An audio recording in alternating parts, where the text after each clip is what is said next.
Hi friends, అందరికీ నమస్తే. నేను మీ నాగరాజు పొలగాని మాట్లాడుతున్నాను. అయితే పోసాని కృష్ణ మురళిపై చర్యలు తీసుకునే కార్యకర్తలు మరియు అభిమానులు కూడా ఘోరమైన వ్యాఖ్యలు చేస్తున్నారు.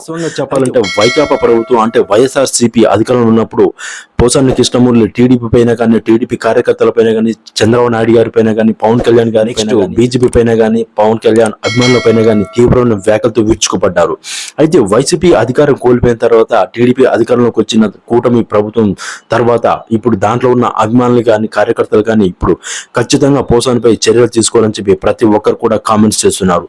మీరు ఖచ్చితంగా పోసానిపై చర్యలు తీసుకోవాలని చెప్పి ప్రతి ఒక్క ఉద్యమకారుడు కూడా, టీడీపీ కార్యకర్తలు కూడా ఇక్కడ ప్రభుత్వాన్ని కోరుతున్నారు అన్నమాట.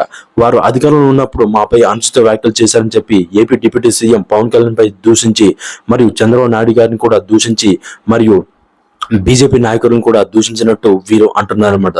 ఖచ్చితంగా చట్టపరమైన చర్యలు తీసుకోని చెప్పి పోసాని కృష్ణమురళిపై యాక్షన్ తీసుకోని చెప్పి ప్రతి టీడీపీ కార్యకర్త మరియు జనసేన కార్యకర్త మరియు బీజేపీ కార్యకర్తలు కూడా అడుగుతున్నారు. సో మీరు కూడా ఈ వీడియో చూసినట్టయితే లైక్ చేయండి, షేర్ చేయండి, సబ్స్క్రైబ్ చేయండి guys for watching my video.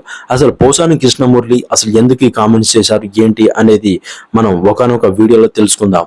ఈ వీడియో కావాలంటే ఖచ్చితంగా మీరు లైక్ చేయండి, షేర్ చేయండి, సబ్స్క్రైబ్ చేయండి. Thank you so much guys for watching my video.